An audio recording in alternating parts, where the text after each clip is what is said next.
Judges chapter 10. After Abimelech, Tola, son of Puah, son of Dodo, a man of Issachar, who lived at Shamir in the hill country of Ephraim, rose to deliver Israel. He judged Israel 23 years. Then he died and was buried at Shamir. After him came Jair the Gileadite, who judged Israel 22 years.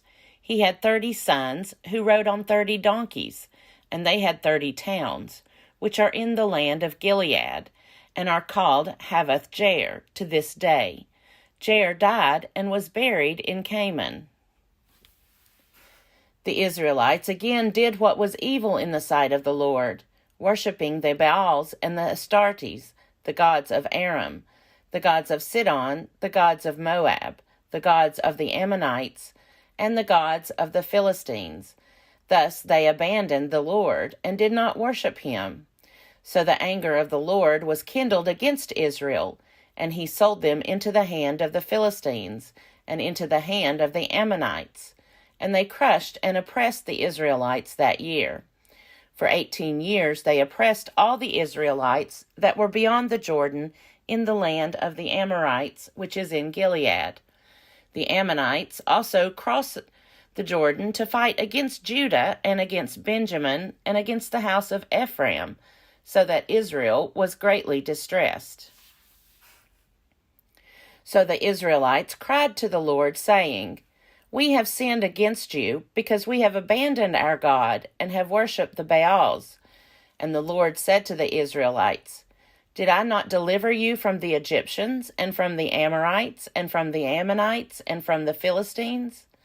The Sidonians also, and the Amalekites, and the Maonites oppressed you, and you cried to me, and I delivered you out of their hand.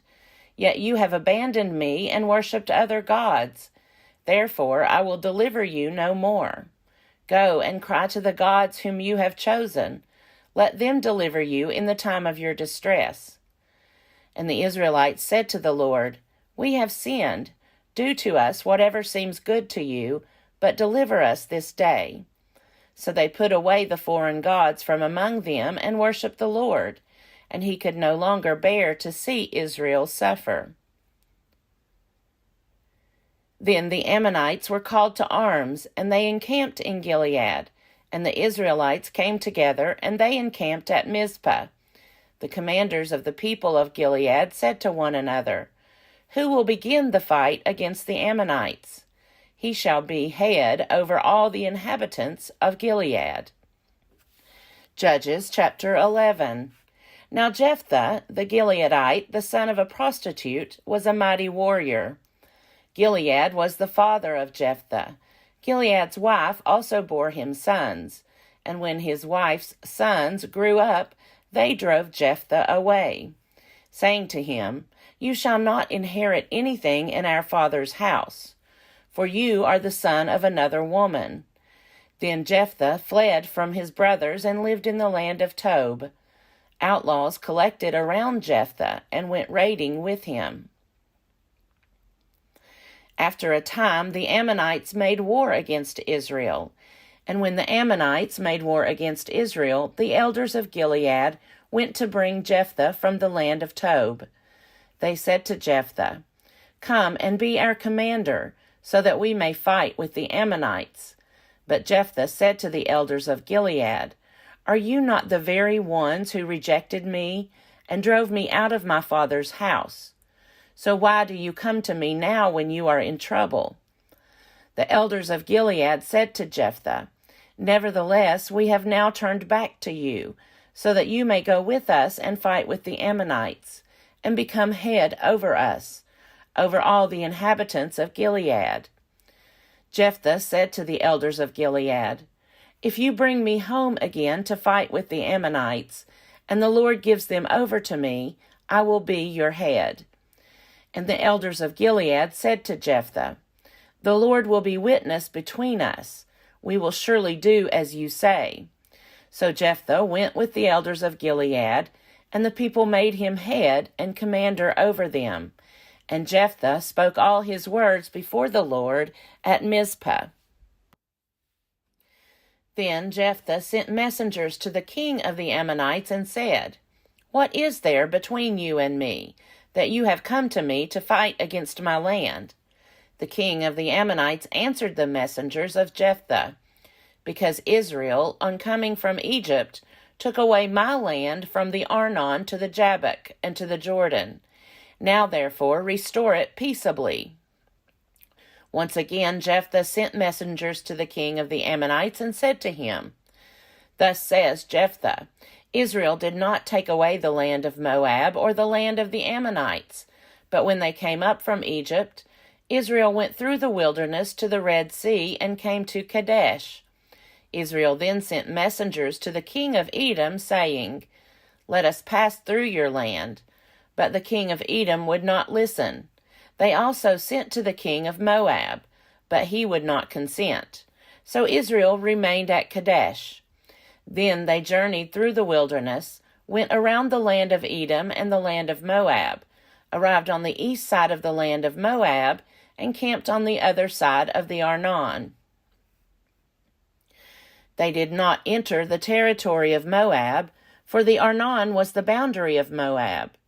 Israel then sent messengers to King Sihon of the Amorites, king of Heshbon, and Israel said to him, "Let us pass through your land to our country." But Sihon did not trust Israel to pass through his territory.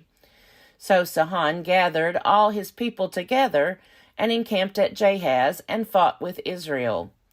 Then the Lord, the God of Israel, gave Sihon and all his people into the hand of Israel, and they defeated them.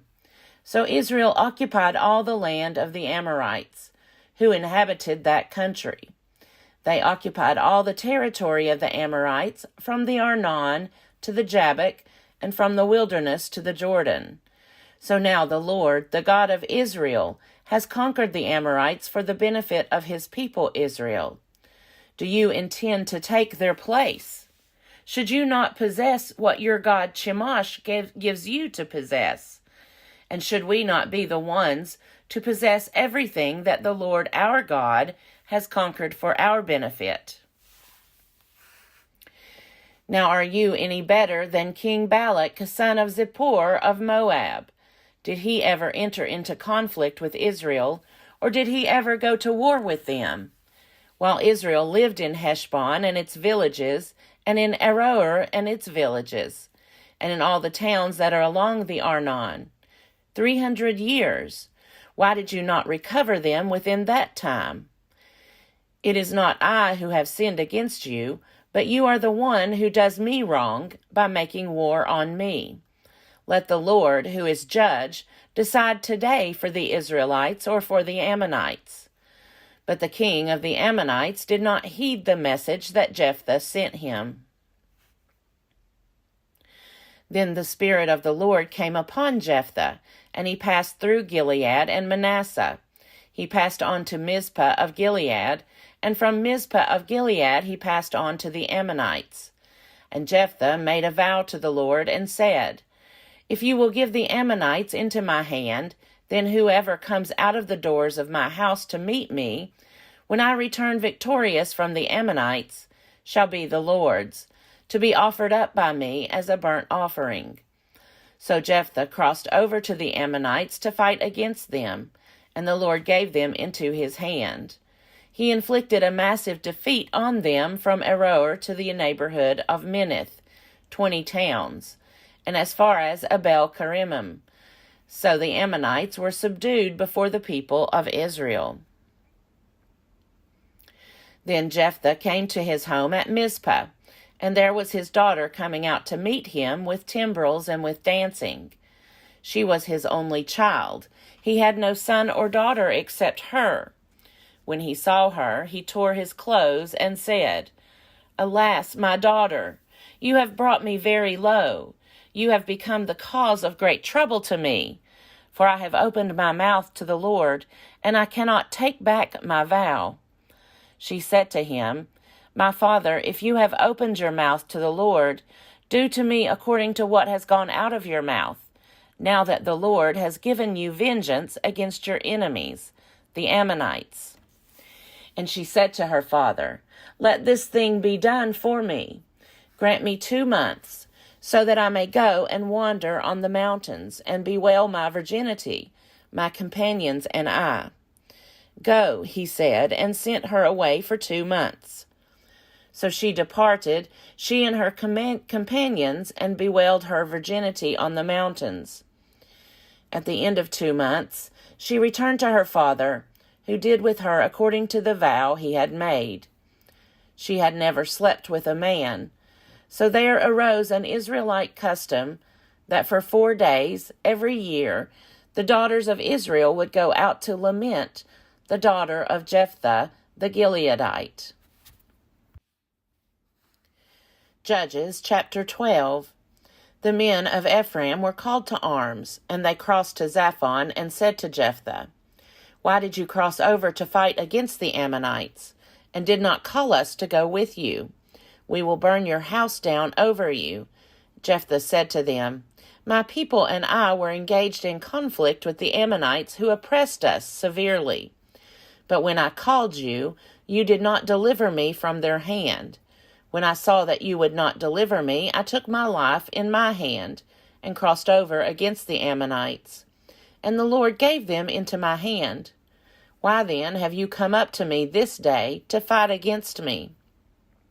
Then Jephthah gathered all the men of Gilead and fought with Ephraim. And the men of Gilead defeated Ephraim, because they said, You are fugitives from Ephraim, you Gileadites, in the heart of Ephraim and Manasseh. Then the Gileadites took the fords of the Jordan against the Ephraimites. Whenever one of the fugitives of Ephraim said, Let me go over, the men of Gilead would say to him, Are you an Ephraimite? When he said no, they said to him, Then say Shibboleth. And he said Sibboleth, for he could not pronounce it right. Then they seized him and killed him at the fords of the Jordan. 42,000 of the Ephraimites fell at that time. Jephthah judged Israel 6 years. Then Jephthah the Gileadite died and was buried in his town in Gilead.